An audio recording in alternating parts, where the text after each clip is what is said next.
What is the national treasure of Marijua? I've recently been on a very righteous quest to uncover the truth behind One Piece's world government's most important strongholds and structures, and all the terrible secrets that they hold within: the giant bridges, Impel Down, the Gates of Justice, and Marijua itself. But today, we're gonna finally tackle the big boy, the national treasure of the Holy Land itself. And there are, as you probably know, a lot of possibilities. Is it Imu, the leader of the world government itself? The Eve Tree, right? The possible source of all devil fruits. What about this cold frozen hat here? Or maybe it's answer number D, none of the above. But you see, thanks to the almighty powers of reading comprehension and media literacy, I think we might finally be able to actually find a real answer today. Maybe even the right answer, which would be a cool new thing for me. Maybe we can experience that together. So, is the national treasure of Marijua the Eve Tree? In my video talking about the true purpose of Marijua specifically, I already discussed that I think that the Eve Tree could be one of the central reasons that the Celestial Dragons actually,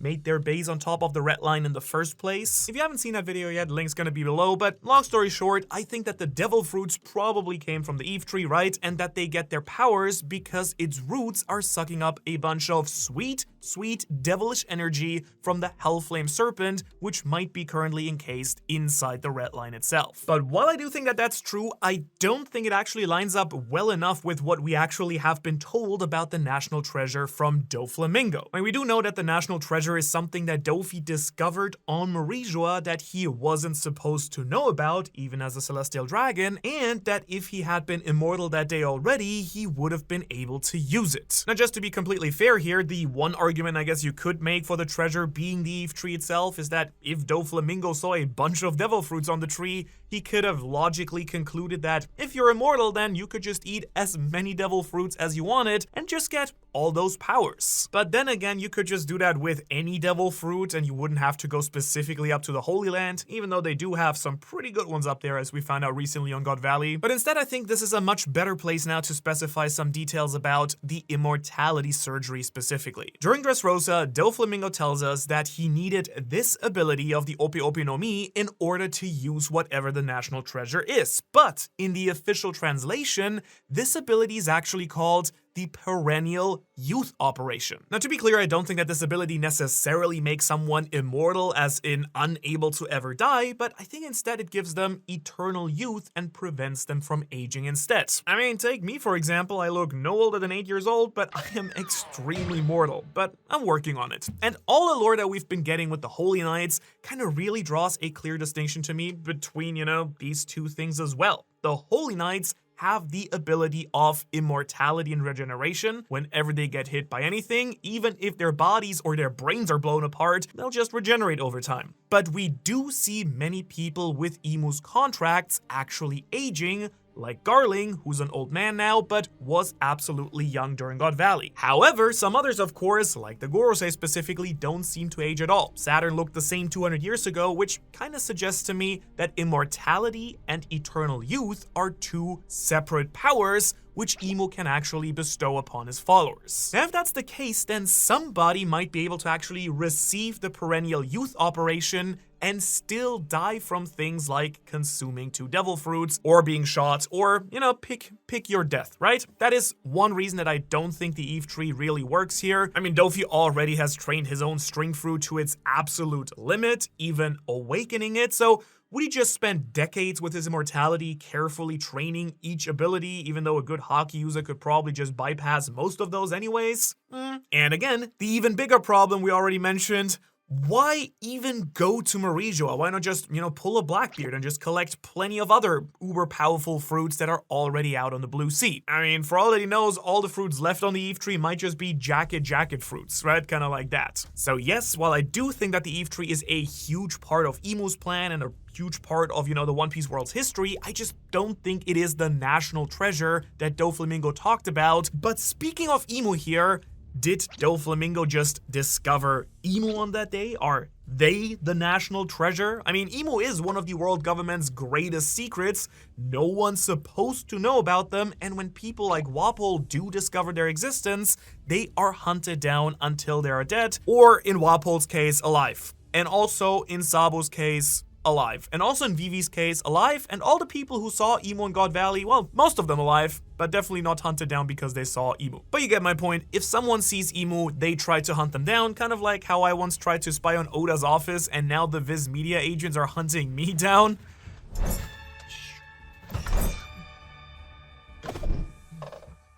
But also, Doflamingo talks about using the national treasure. It definitely feels more like an object, is what I would say. I think, more accurately, Dofi probably discovered Emu's existence and the national treasure together. I mean, think about it. When Dofi is sent to kill Moria, he reveals that he was sent from someone higher up than Sengoku, and in retrospect, this seems like huge foreshadowing of Emu's existence. Because I mean, who is there? There are like a few other options of people higher than Sengoku. There's Kong, the Gorosei, maybe the Holy Knight. But come on, you gotta admit it's way cooler if Dofi's just meeting up with Emu on the wreck. Kind of pretty dope, and he is a celestial dragon, a former one. So while the national treasure is definitely connected to Emu, I think, I don't believe that Emu is the national treasure itself, and the biggest reason I think that comes back to where I am right now.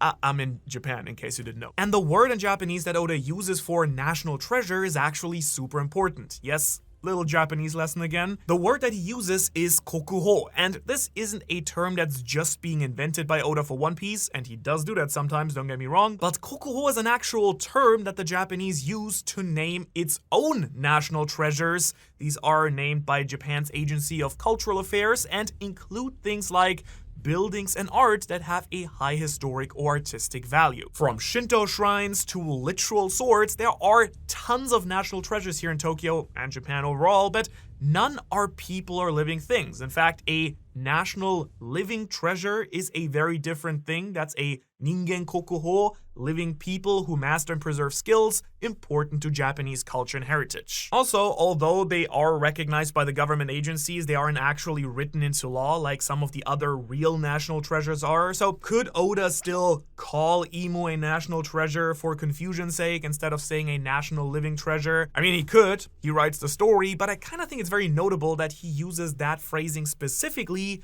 which leads me to believe that it's an object and not a living thing. I'm also not sure how Doflamingo would use Emu, like he says he could use the national treasure. How would that actually work? I mean, the only thing I guess is the personality swap idea. We talked about this in this Law video recently. I think it's fair enough to speculate that Law might be the key to defeating Emu, but that doesn't mean they are the national treasure. I think you need to maybe be in Emu's boots, and Dofi wants to be in Emu's body to use the treasure that way.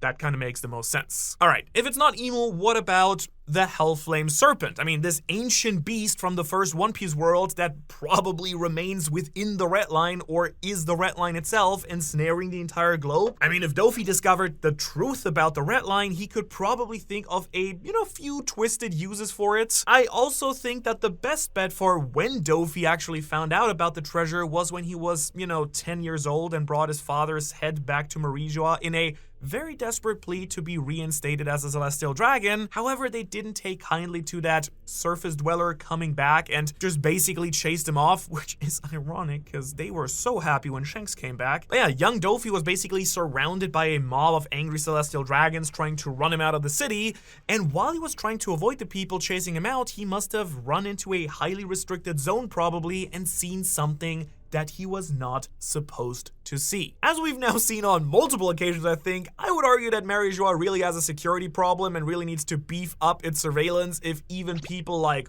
Wapol can stumble onto the world's best kept secrets. So how would Dofi find a giant serpent? It kind of depends on how deep the serpent's remains actually exist within the Red Line. Like, is it still intact? Is it decomposed or sealed away? And at that gargantuan size, even if Dofi found the secret Hellflame Serpent access chamber, I'm not exactly sure he could tell what he was even looking at or how it could be used. We do know based on what Dofi says in Dressrosa that the national treasure is something that he could only use if he was made immortal, and I'm just not really sure how he discovered any of that if it is the actual Hellflame Serpent. But if you have a good explanation or idea for this, please let me know. But then I guess on top of that, it also kind of runs into the same problem as Emu, where the serpent was a living creature instead of an object, like I'm pretty sure the treasure is. It's kind of unclear whether a body counts as an object or something alive. It's kind of like Schrodinger's treasure, I guess. So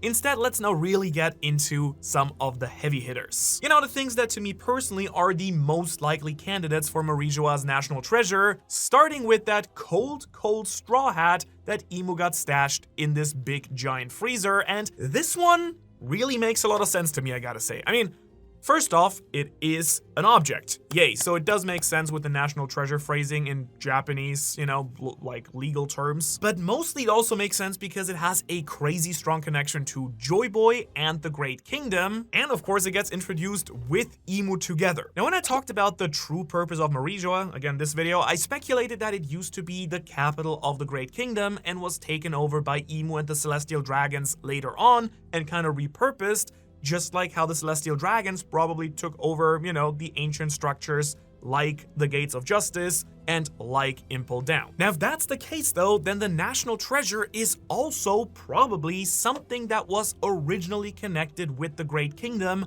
before then being stolen by Emu. And this would actually put it in line with the other national treasures that we've also seen in One Piece already. Specifically, there are two that we know about, and wouldn't you know it, they both have a deep connection to the Great Kingdom too, to Joyboy's allies, and of course then ultimately to Joyboy himself. The first one of these is Shusui, the sword from Wano that was once wielded by the legendary swordsman Ryuma, which does line up pretty well with Japan's actual real national treasures, since over 100 of them are swords, and especially the 3 regalia that are like the most important ones and belong to the Emperor family. One of them is a sword, a mirror, and a jade. But honestly, if those 100 swords weren't beloved cultural artifacts here in Japan, I'd probably go out, collect them, and then master the 100 sword style myself. But the one I really want to point out is the national treasure of Fishman Island, the Tamate Bako box. You remember the pills that Hody Jones and his crew then used to get like super big power boosts? Not that it was anywhere close enough to do anything against the Straw Hats, but this national treasure just so happens to turn the fishmen's hair white and turn their eyes red and make them super broken powerful. In other words, these pills make people go diet gear 5. And I mean, with the history that there is between Fishman Island and Joyboy, were these literally designed to replicate some of that Nika power? I mean, they even get super crazy old after eating those, just like Luffy does temporarily after he comes out of his transformations. And of course, just for completion's sake, the Ming Sulong forms of course also looks very similar, and as we saw with Beppo eating a rumble ball, that transformation can also be put into pill form when you have a capable doctor like Chopper putting them together as well. And when Chopper actually eats too many rumble balls, he ends up turning into his baby Geezer form here, which also has that old man flavor to it that Luffy has. Oh, and in case you were wondering, yes, turns out that old man is my favorite Kit Kat flavor. Thanks for asking.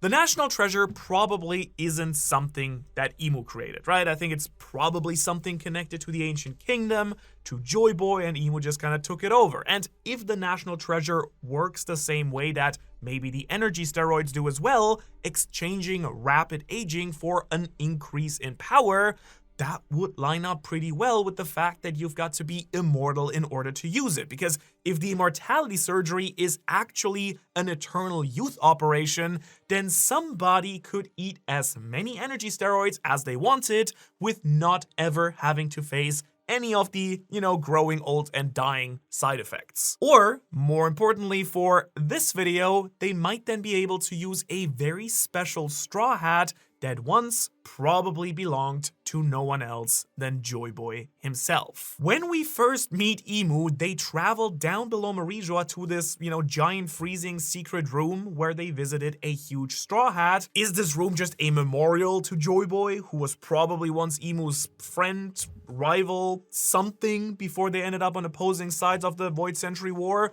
Or is this cold storage actually a treasure room. You know, a secret room, kind of like what we've recently seen on Elbaf in the throne room. But how would a hat be a national treasure? Well, it all comes back to Joyboy's hockey knot, because in case you forgot, on Egghead Island, when Emeth untied the hockey knot that Joyboy had stored inside of him, it unleashed a blast of Conqueror's Haki so massive that it bypassed all of the Gorosei's abyssal powers and sent them all packing straight back to Mauresia. And this actually comes back to yet another recent theory of mine about how this hat is actually way more important to the story than we all actually thought, because if the straw of the straw hat can be woven in the same way that the hockey knot is tied and the way that on the poneglyphs it said, "We who weave history," like in, Skypiea, I think it's possible that Joyboy has sealed a truly unfathomable amount of his own haki into this hat, kind of storing his own willpower in physical form. But you might now ask, does this meet the requirements to actually be a national treasure? Well, I mean, it just might, especially if some special Gear 5 sauce could also be stored in it somehow. I mean, we've already seen how Devil Fruit Awakenings can actually affect the environment and other people, sometimes permanently, even if the user dies. So if the same power that causes Luffy to rapidly age after awakening the Nika fruit, if that could be stored inside a hat, just like I think it might have been with the energy steroids, right? Then that means that touching or wearing that hat could rapidly age someone in exchange for giving them some truly insane power. And if Doflamingo out of all people discovered this hat and touched it out of curiosity, aging him a few years instantaneously, then that would tell him that he'd need to be immortal or eternally youthful in order to actually use it. But the immortality surgery doesn't seem to be the only important factor here, of course. Yes, the Ope Ope no Mi's ultimate ability to give up one's own lifespan to make someone else immortal is what Dofi puts the most emphasis on, but he also very specifically notes the personality switching powers, which might low-key be the most underrated and crazy ability that Law has. Let's be real, there was no real reason to bring up that ability specifically during his big monologue, right? So it would seem, at least to me, to hint that both personality switching and immortality are simultaneously important to actually be able to use whatever the national treasure is. So it's possible, I'd say, that it's not just haki or power stored in the hat, but maybe Joyboy's soul itself. And I mean, yes, soul stored inside an object, ooh, weird, but between Big Mom and Lost Fruits, embedding someone else's personality or soul into an object doesn't seem absolutely impossible in the One Piece world. I mean, you probably wouldn't want to go and swap yourself into that hat, but if you could take Joyboy out, does that mean you could just use the power inside of it without any restrictions? I don't know, it feels a little bit crazy, but it also wouldn't even be like the 10th craziest thing that Oda has done in the story yet. I hope you agree. So let's get even crazier. The only direction we now can go. You ever think that it's weird that Emu keeps a hat in a freezer in general? Like, tell me, would you need a freezer to store a hat from someone in the past? Maybe. No, you wouldn't. But that's because I think that this freezer isn't a hat room with crazy air conditioning, it's actually a tomb. Specifically, a tomb that holds the body of Joyboy himself. Once a very flamey hot boy, and now so cold. And I mean, come on, what have we truly seen preserved using ice in One Piece? Aokiji sparing Saul by freezing him in the Ice Time capsule. I'm pretty certain that it's the ancient Galela members who are frozen on Punk Hazard. Moria found Or's preserved body in the Land of Ice. If I'm already speculating that his hat could retain some of his power and haki, then surely his actual corpse, or body frozen in time, would be even more powerful. But then you could ask, why would Emu want to keep a frozen Joyboy even around? Why are they frozen? Why not just dead? Well, because Emu's been waiting patiently for the exact right time.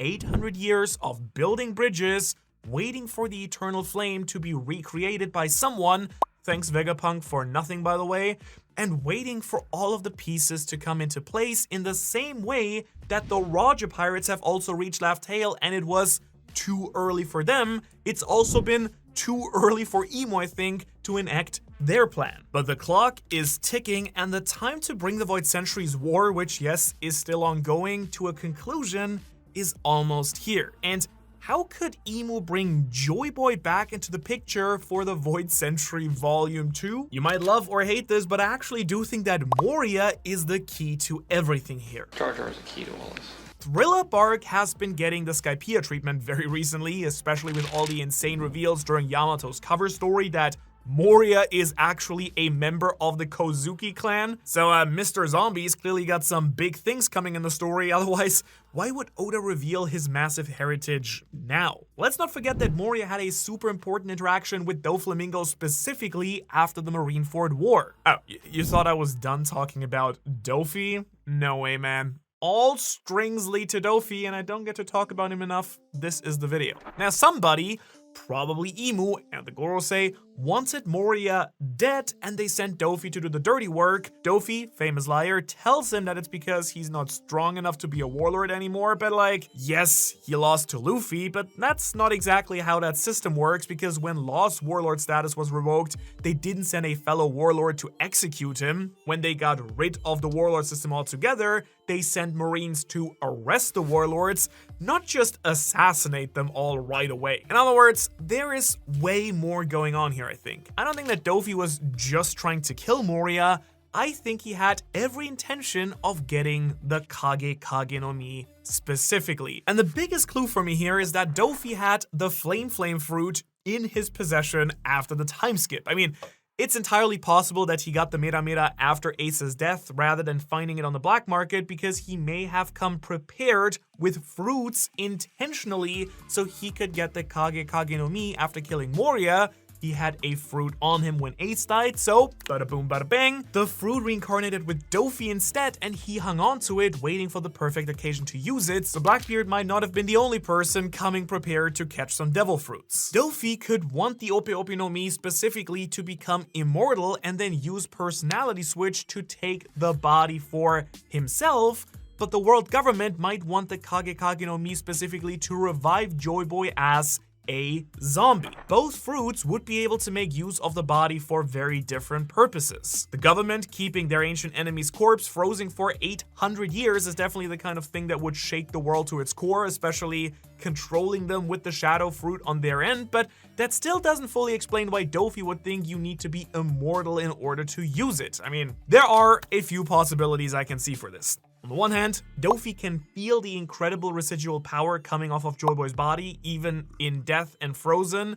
Joyboy's willpower remains unreal. His body is still radiating hockey. But to take that power for himself, he'd need both of the Ope Ope no Mi's greatest abilities, which is why he mentioned both of them in his little speech. Make Joyboy's body immortal so it can still survive once it's thawed out, then personality swap yourself into it, and you're now an immortal God King with unlimited power.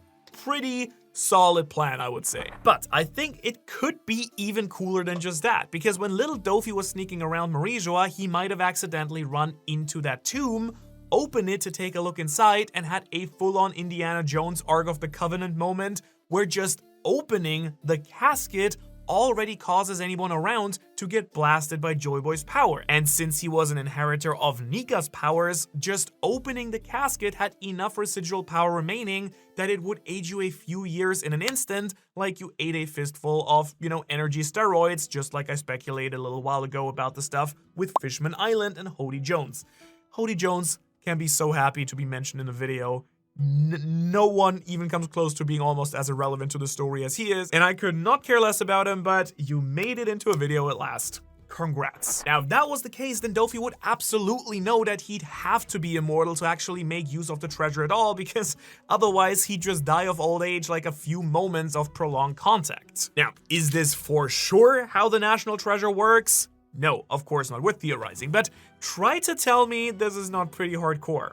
I think you can't. But if this is the case, what does Emu actually want to do with it? What's their plan with the national treasure? Because as far as we can tell, Emu doesn't seem to treat Joyboy like a weapon. They visit the tomb, they spend all of their days in the flower room staring at pictures of Lily. They're haunted by the memories of the Void Century, memories so painful apparently they want to erase them from history itself. So in Emu's mind, it could be that Joyboy and Lily, the two people closest to them, maybe betrayed them. I think that Emu's ultimate goal might be working towards a new twisted recreation of the Void Century. They're already on the hunt for Vivi, obviously. They want her specifically. And between his old best friend's corpse and Lily's ascendant, they might be trying to pull all of the pieces together to try again. They might want to recreate the final war to finish what they started centuries ago, but this time, instead of being betrayed by Joyboy and Lily, a zombie Joyboy and an all-imprisoned Vivi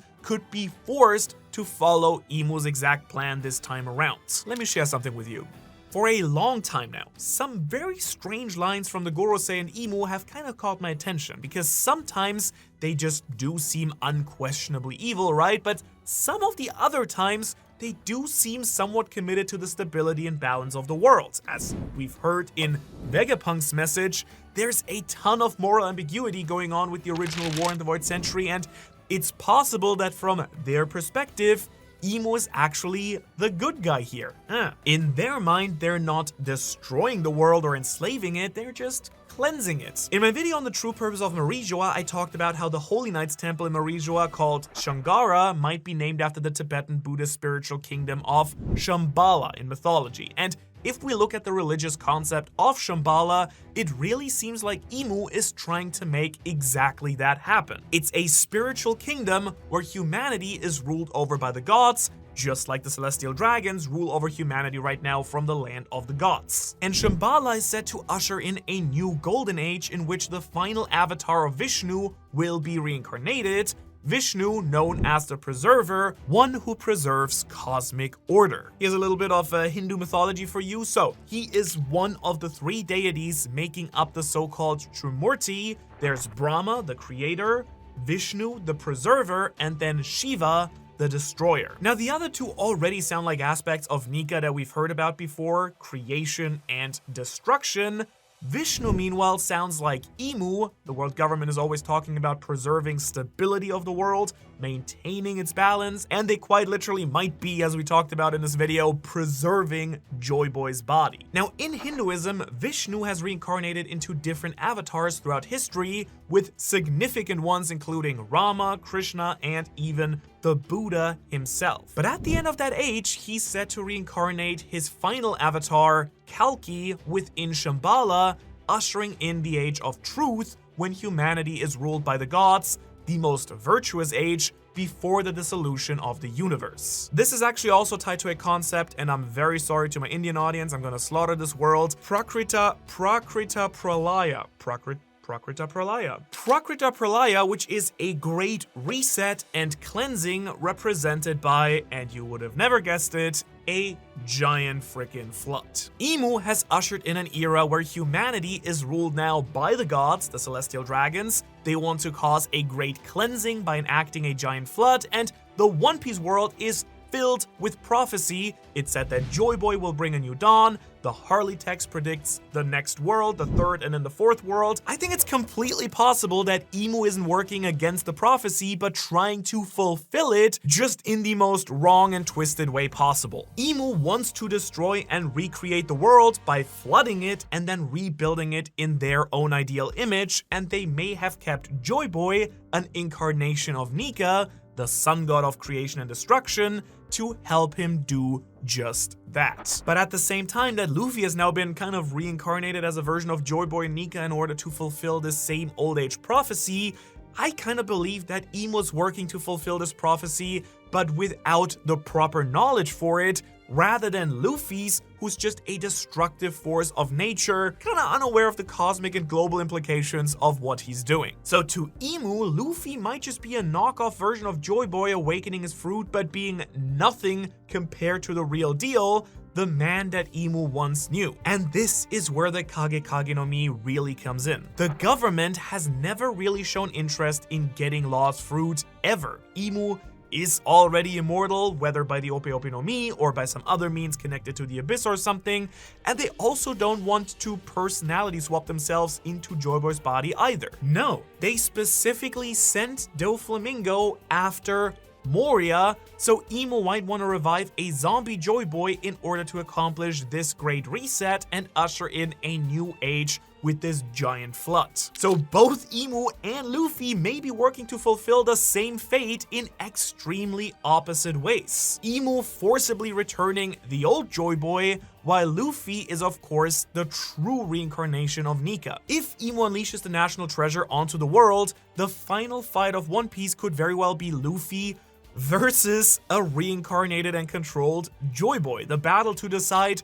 the true Nika. And while I do think that either Joyboy or his hat could be top contenders here, there is one more very strong option for the national treasure that I still have to acknowledge here too, and it's all because Imu finally decided to leave the flower room and get into the action themselves on Elbaf. And may I remind you that when they possessed Gunko, they didn't summon a big hat or a dead body to their side. Instead, they whipped up a magical dark grimoire in true Black Clover fashion, I guess, and this thing does seem to really check all the boxes too, but it's just kind of hard to say for sure because there's still so much we don't know about the Abyss as this new third power system in the series. But the book definitely makes sense in the Doflamingo discovering department. He'd have to really be searching through the recesses at Morijoa to get to that hat freezer, but if Wapol was stealthy enough to, catch Imu in action, I can definitely see a world where either he saw Imu actively using the book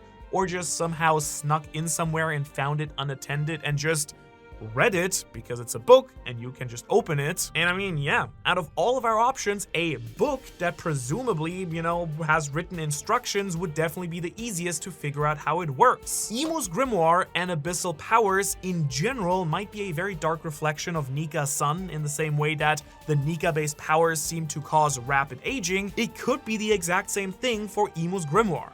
All of Imu's abilities might drain their lifespan away, whether it's Domi reversing a giant or summoning a cool shotgun. All of that might also take years of a user's life, but Imu might have gamed the system because if they're already immortal, then they can use the Grimoire's powers without having a proper limit, which could be why their powers seem to be so broken, because they kind of found a loophole here. But there is one thing that kind of makes me question that option, because it doesn't quite make sense to me that one of the powers of the book is then to grant immortality and eternal youth to a bunch of other people, because if that's the loophole that allows Imu to use the book in the first place, then how is it the central ability of the Devil's contracts that they use the book to make? If you know what I mean, right? I mean, a very popular idea in the fandom is that Imu was once the recipient of the Ope Ope no Mi's perennial youth operation, totally unrelated to the powers of the Grimoire itself, but if you go back and read chapter 1086, when Ivankov drops Imu's full name, I totally remember them speculating that it was the immortality surgery being why Imu would still be alive all these years after the Void Century. But only that when I went and checked, it turns out that's not what they actually said. All that Eva really says is that it said that the means to create everlasting life exists in this world. And I think the community's headcanon, including mine, just swung automatically all the way to the Ope Ope no Mi because that was the immortality method that we knew about at that time. But now we've seen that others exist, like the contracts that Imu makes with the Holy Knights. It could be that Imu's immortality also comes from the Grimoire or the Abyss, not from the Ope Ope no Mi. There's just no way to know for sure at this point in the story until someone actually tells us. But we have seen what happens when one of those devil contracts is actually broken, because when Imu strips Saturn of their Gorosei status, what happens? All those years of immortality are just taken away, and Saturn aged centuries in an instant, decaying into a skeleton and dust right before our own eyes. It just perfectly lines up with the idea of rapid aging being the cost of utilizing the abyssal powers, especially when you don't have Imu's protection from it. So if Dofi first learned about the book's condition of draining one's lifespan, and then he learned about the Ope Ope no Mi's ultimate power, he could then definitely have been drawing a direct line between needing the immortality in order to claim and use this book for himself. And it would also answer why he specifically pointed out the personality swapping ability, because if he didn't make himself immortal, he could also just swap his own personality into Imu's immortal body,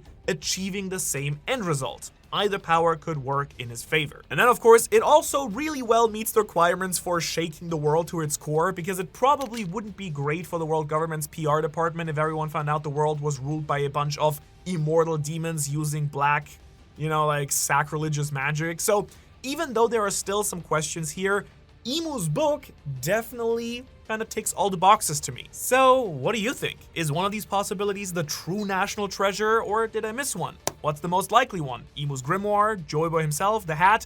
And speaking of his hat, there is so much more again that I need to go into so much more detail in why it's important and probably stuffed full of Joyboy's haki or Nika's haki, and why it might be the key to the entire story. You should check it out in this video where I summarized all of that for you.